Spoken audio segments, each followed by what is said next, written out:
Russian aggression has only been increasing. They're mobilizing more units, and now there have been what look like attacks in other countries, such as Germany, on their munitions factory. We need to steel ourselves in order to be prepared for a wartime footing.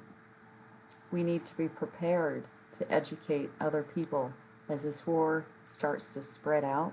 Other people have had a blind eye, not been focused on this, and it's going to be pretty alarming.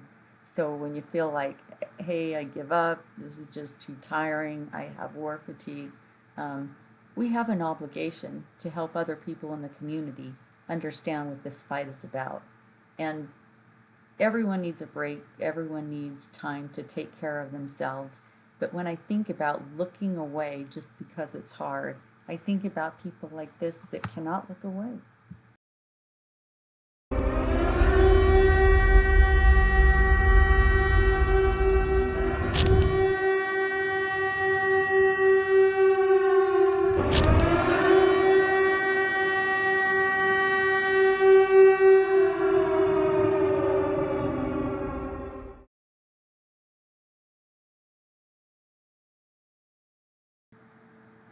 The only way we get through any of this is together. We need the resources of everyone.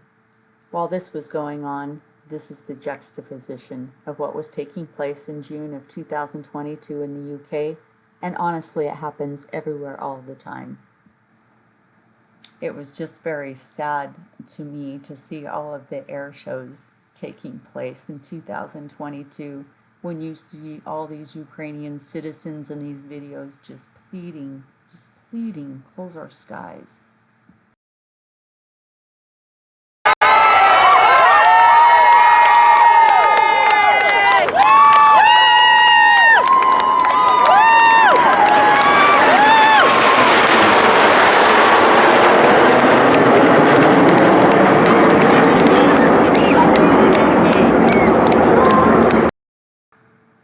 I really wanted to save that little clip for when Ukraine finally got F-16s, but just the juxtaposition of that, I just had to show it.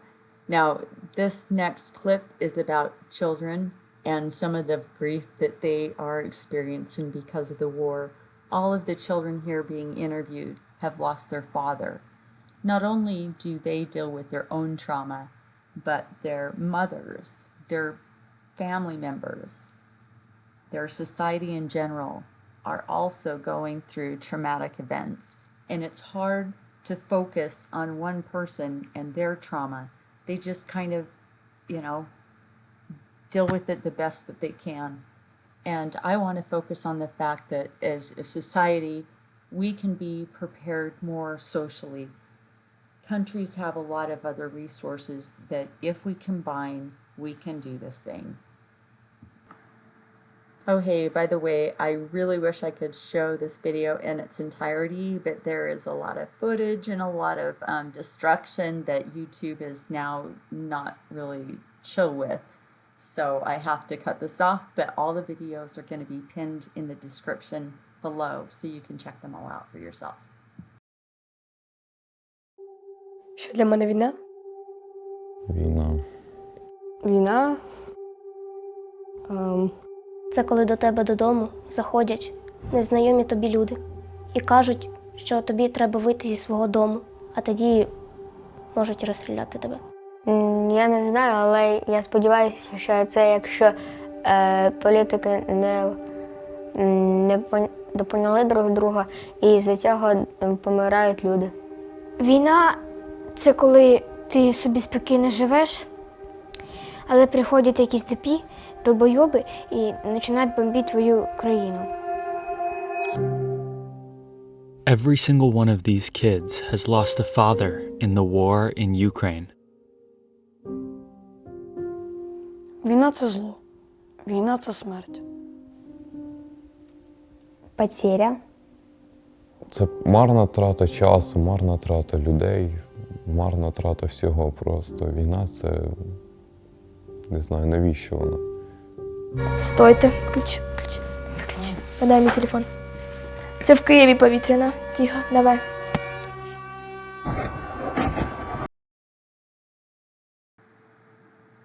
I think in another video I will show more of this. Let's always remember what we're fighting for. Both world wars took several years. World War I, 4.5 years. World War II, 6 years. We're into this full-scale invasion a bit over 2 years. Production companies are saying that they might have things regularly being produced in about 1.5 to 2 years. But that is still within the time frame. This is still very similar to what was going on in both of those world wars. It took entire countries to resolve both of those wars, and arguably the West did not win World War II because there was an Iron Curtain that many people were trapped behind. I hope that puts a little bit in perspective why we need to step up more. Now, this is a clip from Admiral Rob Bauer. He is the chair of NATO Military Committee, and this is from about 6 months ago. Sorry, the big difference with a year ago, I would say, Terry, is that there's a lot of things that have happened in the armed forces and in the defense organizations. What hasn't happened is in our societies the understanding that it is more than the military that has to be able to operate in a conflict or in a war. It is the whole of society that will get involved, whether we like it or not.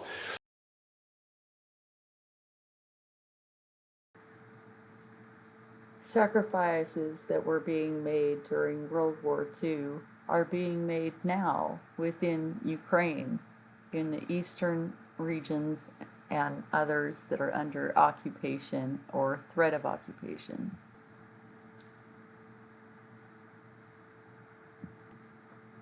I'm not claiming that food is actually being rationed in those areas, but there are definitely a lot of people that are going without their basic needs being met. Everyone was needed in past world wars, and it could be the same now. The good news is that we survived COVID and we've dealt with shortages in the past. We've learned to be more reliant on countries that are our allies. But we're in for some hard times, and there's a lot of people that have just been looking away, and we do need to support them. So the term I would encourage everyone to use is to steel yourselves. Means to make oneself ready for something difficult or unpleasant, to fill oneself with determination and courage. These are very strong words, and this time requires strong words and strong will. Don't leave yet, but I am going to let you watch the entire speech by Rob Bauer that was made just 2 days ago. So if I don't hear you at the end, please remember to like and subscribe. Thank you, and I appreciate it. We're going to get started today by talking about war, but not in a way that most people think about war.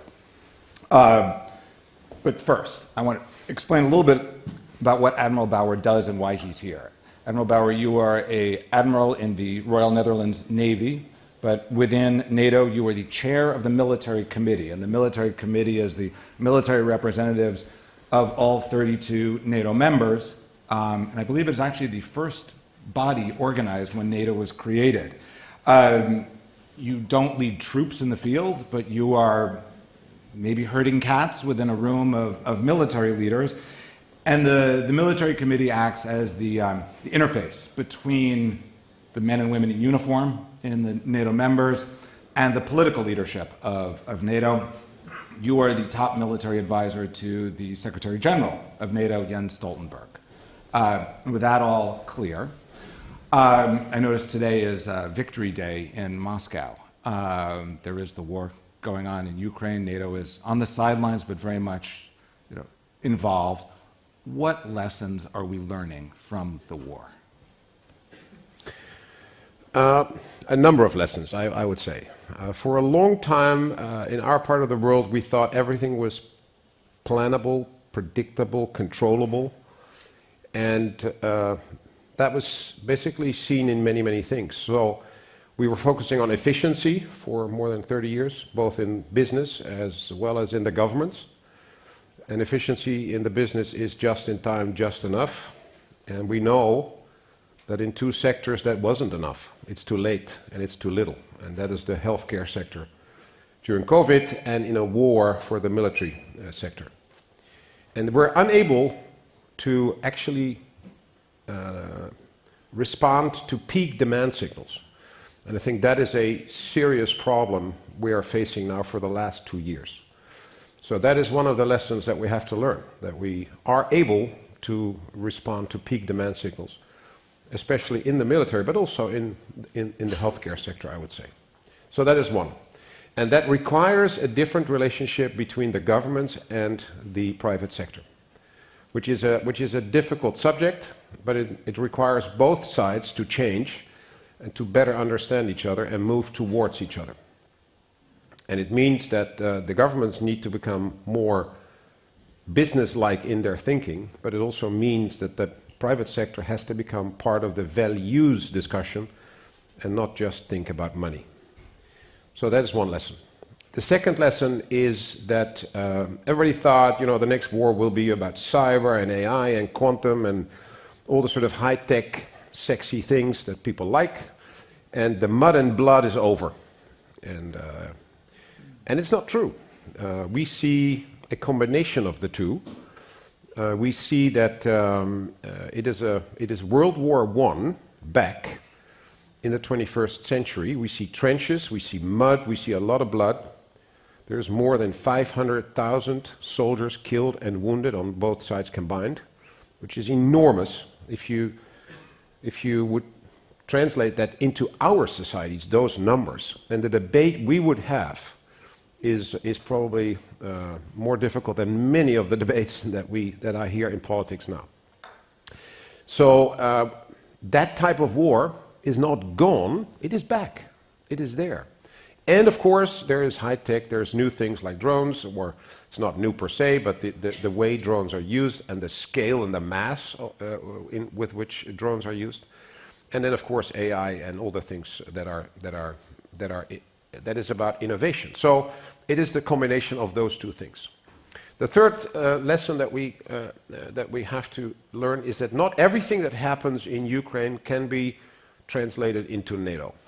First and foremost, NATO has a very powerful air force combined, which the Ukrainians do not have.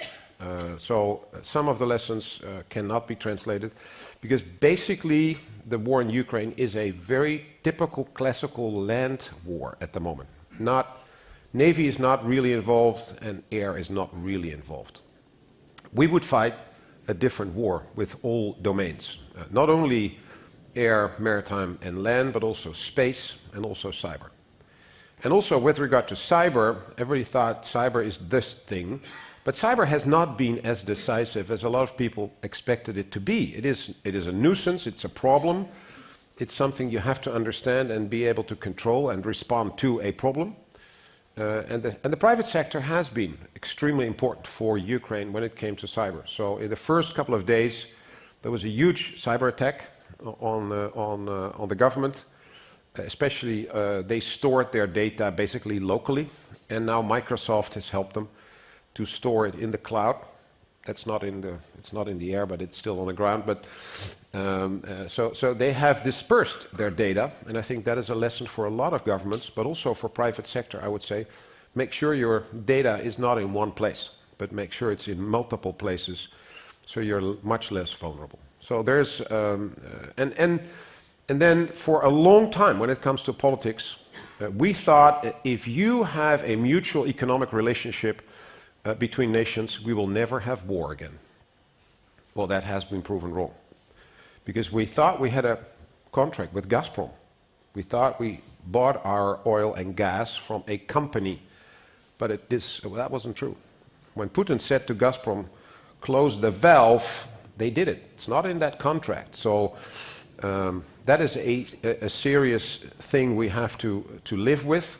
And so it was used as a weapon, energy as a weapon.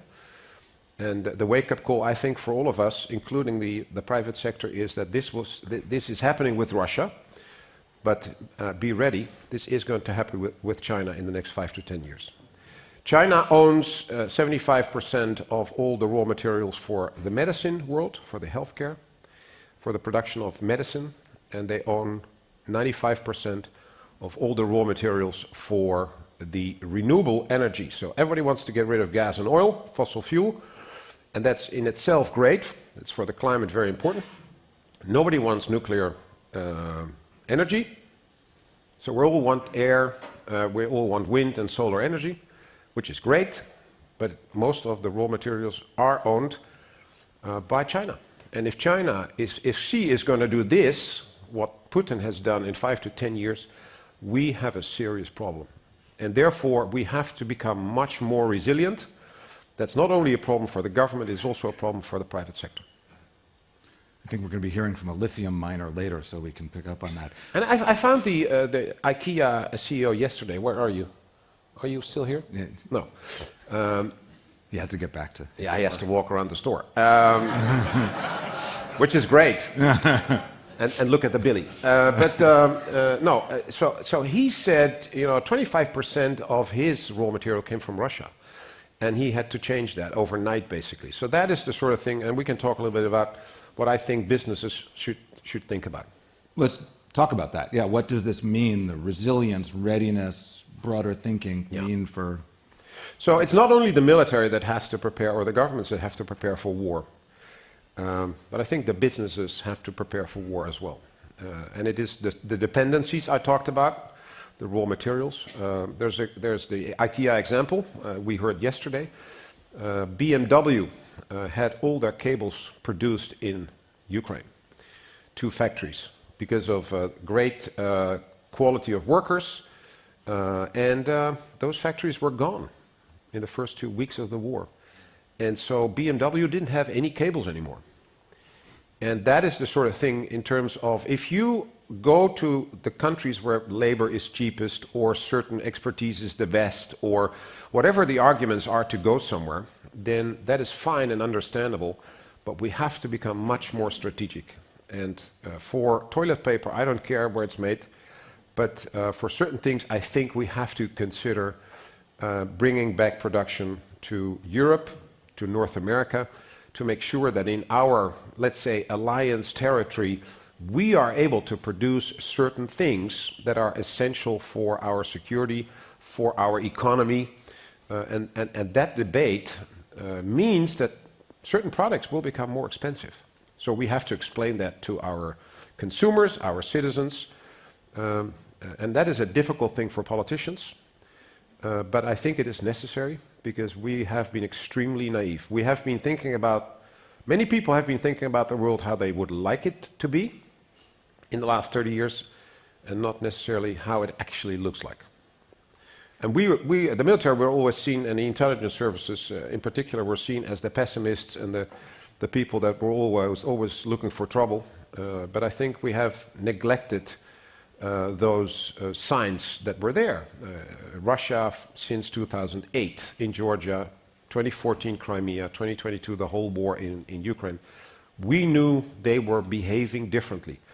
And still we said, no, we need them. Economically, we need them. Nord Stream, all the things we heard about. And then they were suddenly not as friendly as we wanted them to be. And then suddenly they used economic weapons against us. And everybody was surprised, and actually we shouldn't. So I think the wake-up call also for the businesses is you have to think about what would you do, and maybe I can ask the question to the public if you allow me, which company in this room actually thinks about what do I have to change, what do I have to do if war hits us? Anybody, just show of hands, is this something that people have in their minds? I see 2 hands, that's okay. Sort of reassuring. Yeah. Number 1. Maybe at the end we'll take a few questions or comments, so maybe we can come back to this. That is not impressive, to be honest. And I think one of... Yeah, 3, so that's... Oh, wow. Yeah, so that's a 50% increase. Yeah, okay. But no, I think it is in a way a wake-up call. It's not something far away. It is close. The factory that was burning last week in Germany, which is a company that makes air defense missiles. There's growing proof that it's probably sabotage, and that it's not.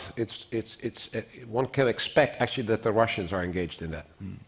So it's not all in Ukraine. It's not in Syria. It's not in faraway countries. It is in Europe, in Western Europe. I want to pick up on something that you've mentioned in your work, that you've been out trying to promote the defense industry, which is another one of these fields that people have long thought is out there, but really is much more central. And in working to coordinate and build it, you've encountered issues, mainly in Europe, I believe, with ESG rules, environmental, social, corporate governance rules, that get in the way of promoting, supporting the defense sector. Could you talk a bit about that? Yeah. So first and foremost, I think the governments and politics, or all of us, the people, are to be blamed for the fact that we broke down and disinvested in defense for 30 years. So it's understandable when a lot of these factories went bankrupt or had to close because there were no orders, that people are sort of cautious to start to reinvest in the defense industry, because they might think, it's probably only a couple of years and then there's trouble again. But I think everything that is happening now is part of something much bigger than Ukraine. This is about the rebalancing of power between the US and China.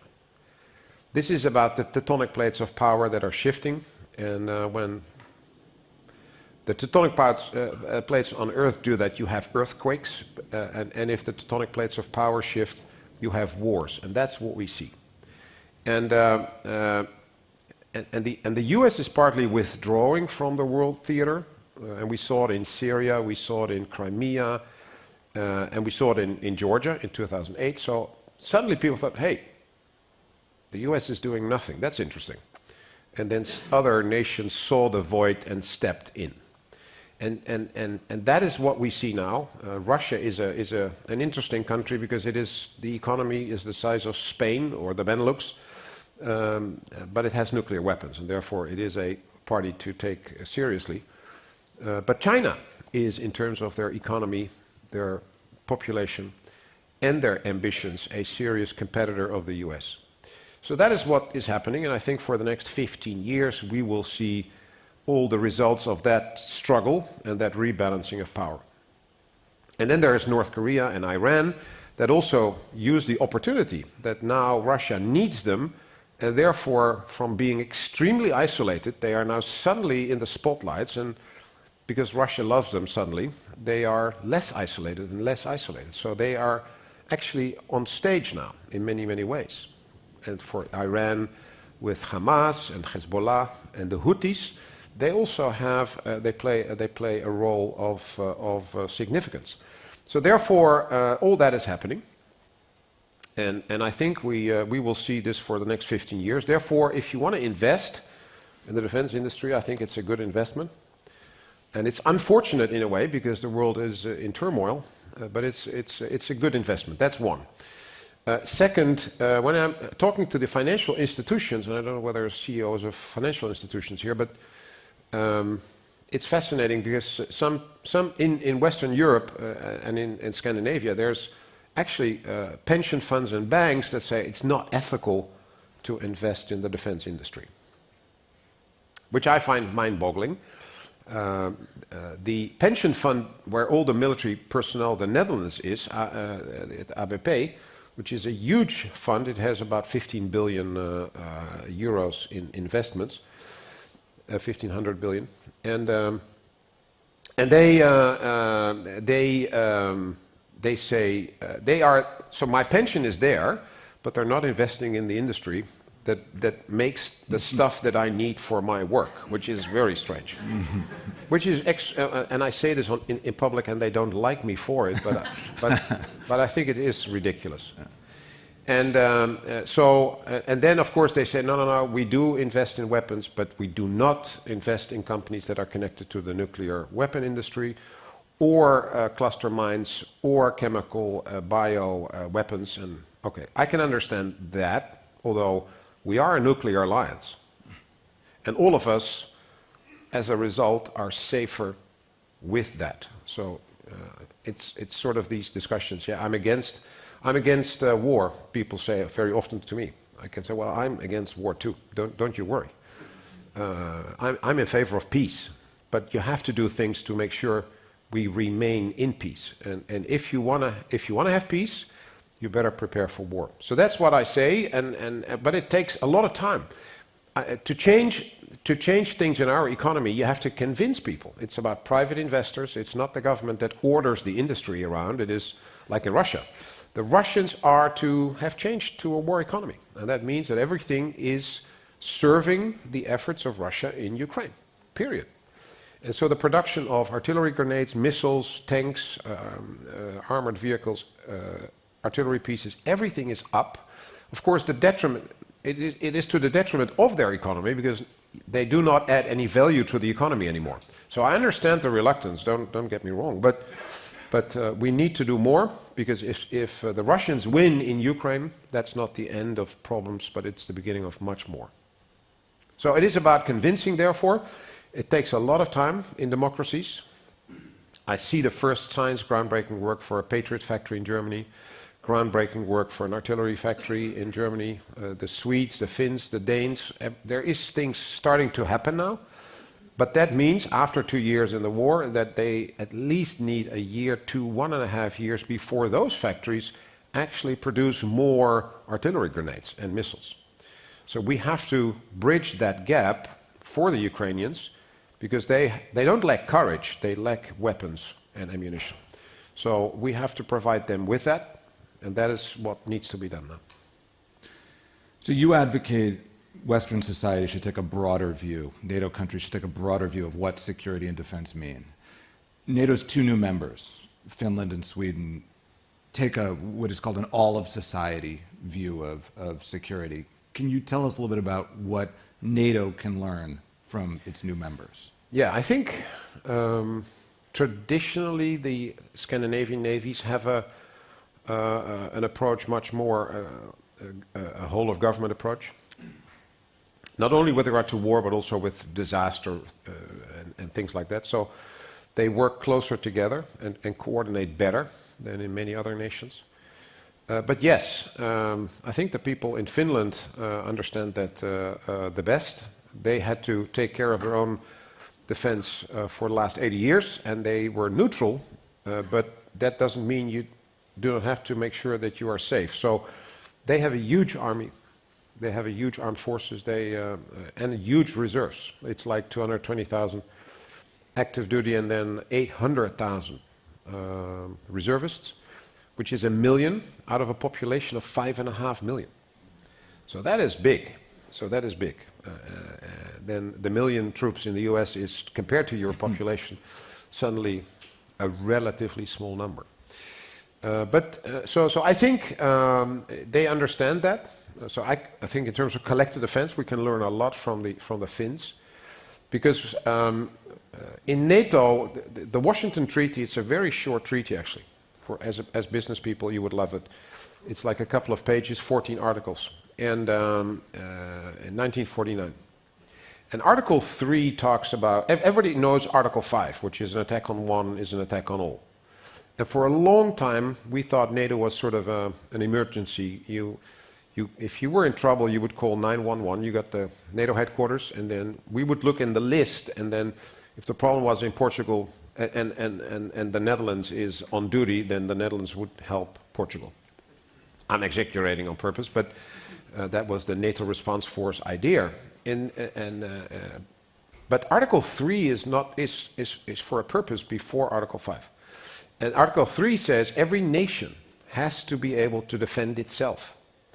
And we have neglected that to a very, very large extent, because we always thought somebody else is coming to rescue me, and especially a lot of nations thought the US is going to rescue us. So the fact that a lot of politicians in the US, including President Trump, before the question comes, talks about, you know, Europe and Canada need to do more. And that is true. We agreed in 1949 that nobody would pay more than 50% of the bill.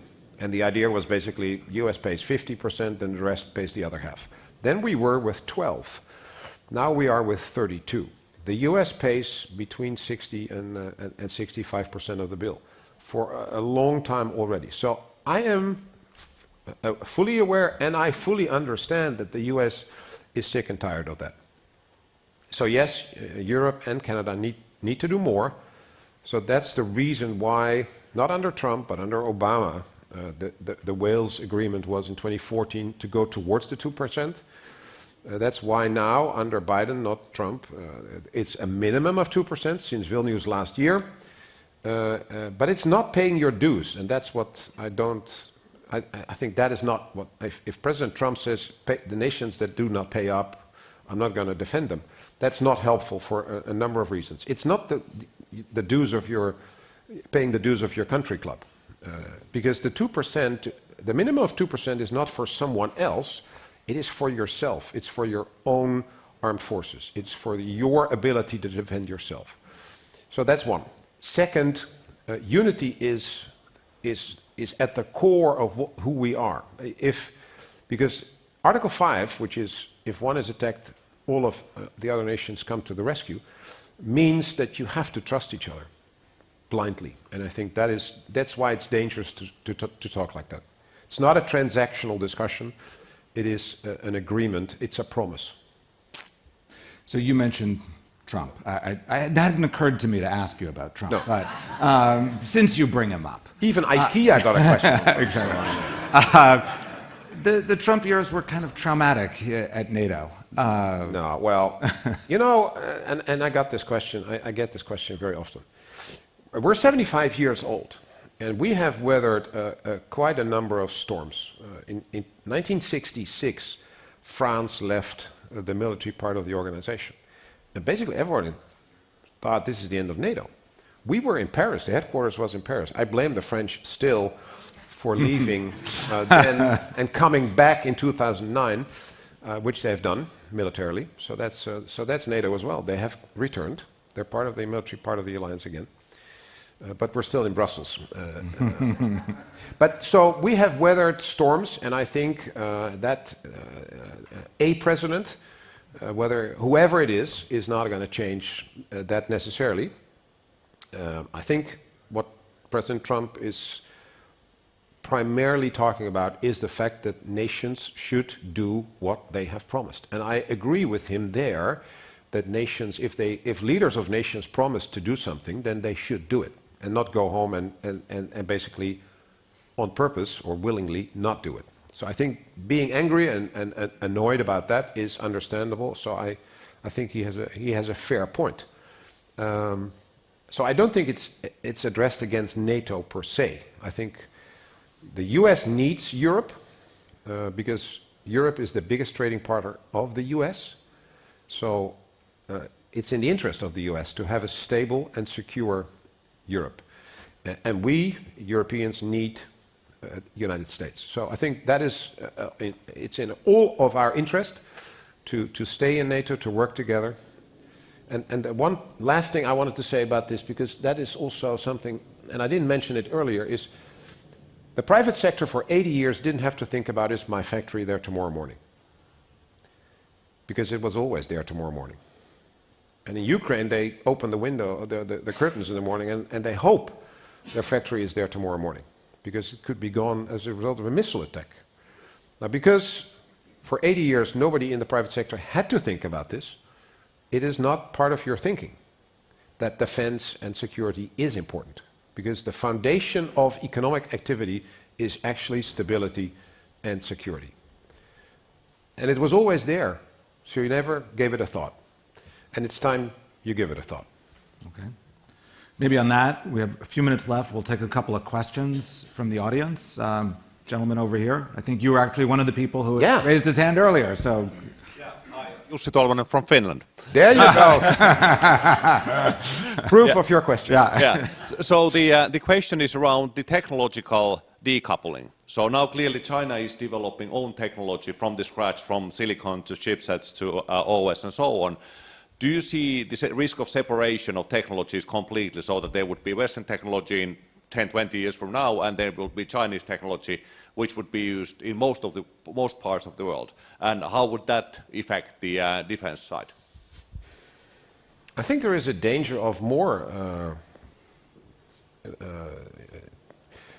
different systems. It's not only about technology, I think. There is this discussion on the rules-based international order, which was set up after World War II, for a good reason, because we basically, all the political leaders in the world, including China and Russia, thought this never again.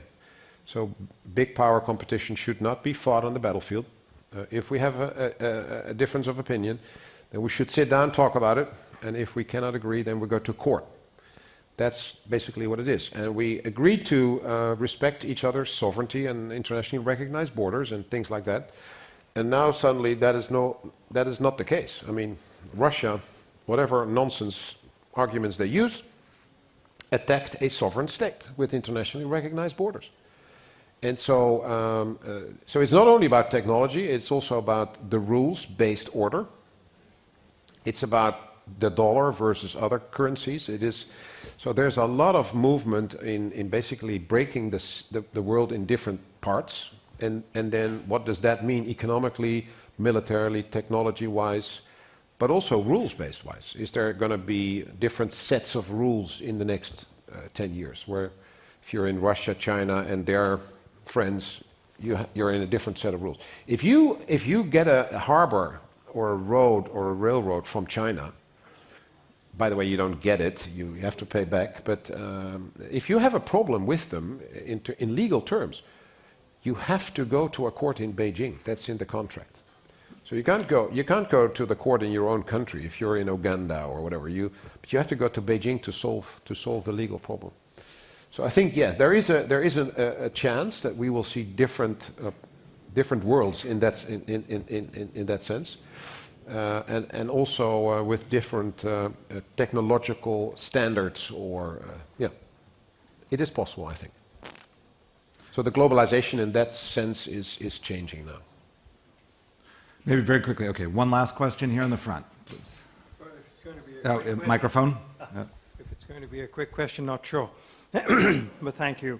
And thank you for sharing your thoughts. Bal Das from BGD Holdings. Curious to pick up on one of the central points you made. Your impressions on how, as a society, across generations, do you think we are readying for the types of eventuality that you are speaking about to confront it? Yeah. Thank you. Thank you for that question. If you have a scale from me to we, the Chinese are here, everything is we, everything is about, the population, about society. So it's always about society first, and then down the road somewhere there is a bit of me. We are here. We are here at the moment. I think we have gone completely to the edge, and it's all about me. It's my privacy, it's my rights, it's everything. It's all about me. And I think we have to, and that's a political and societal discussion, we have to move away from that. We have to understand that, how many people live in the UK? 50, 60 million? 67? The population of the UK is not the sum of 67 million individuals. That's not a society. So we have to move a bit away from the me, more we. In the military, we always know and learn the team is always more important than the individual, because you survive as a result of your teammates. If you get wounded, a teammate gets you out of the battlefield. So that sort of lessons, that sort of attitude, the importance of understanding you're part of a bigger thing, whether it is a village, a town, a community is, I think, something we need to invest in. We need to talk about this much more. We have gone from also sort of your own responsibility. It's almost taken out of our hands. If you go to a playground, the floor is now rubber tiles so that nobody can hurt himself or herself. I mean, why? Just be careful. No, but I mean, so everything is thought for you. And why? Because we have a zero-risk society. And war is about taking risk and is about understanding what the consequences are of what you're going to do. And so we have to move away from zero risk, from efficiency thinking to effectiveness thinking, from only efficiency and accountability, the holy grails of the last 30 years, to effectiveness. In a war, it's about winning or losing. Nobody in Ukraine talks about how expensive a Patriot missile is. Nobody. They want more. Because that is about winning or losing. So all these things, your own responsibility. Why have we outsourced our external security to the armed forces? Outsourced. We give them money. Don't talk about it. I want to continue with my life here. Internal security to the police. I want to live my life. Me. And so if all of us want more security, which is the case, that's why the politicians now pay the 2%, because they smell the people are afraid. That's why they give the 2%. And so then the problem, to solve the problem of more personnel for the armed forces, more defense production capability, is not only a problem for the Chief of Defense and the Minister of Defense. It's a societal problem. We want more security. If we don't find the people for professional armed forces, you have to think about conscription, reservists, mobilization. Why? If there is war, after a couple of months, you don't only need new bullets and new tanks and new armored vehicles, but unfortunately also new military men and women, because they die and they get wounded. All these things have been in the back of our minds for so long that we thought it will never come back, and I don't want to hear about it. If young people are asked the question, would you like to die for your country? It's a ridiculous question in our societies. So of course they say no. Why would they? But the day there is a war, like in Ukraine, then people suddenly understand what is at stake. If the Russians stop the war today and go home, the war is over. If the Ukrainians stop the war today, they've lost their country. So all the discussions on they should stop, they should give in, peace talks, and it's because we want to get rid of the war. Because we think it's a nuisance. It interferes with our steady life. And the higher prices in the supermarket is the result of the war in Ukraine. So if the war stops, then the prices go down. And it won't. It won't. Because energy, food have been used as a weapon and will be used as a weapon. Raw materials will be used as a weapon. So we have to get used that we won't go back to normal for the next 15 years. We have to understand we are part of the solution. It's not them of the armed forces. It's not them of the government. We together need to solve this problem. And that is my plea.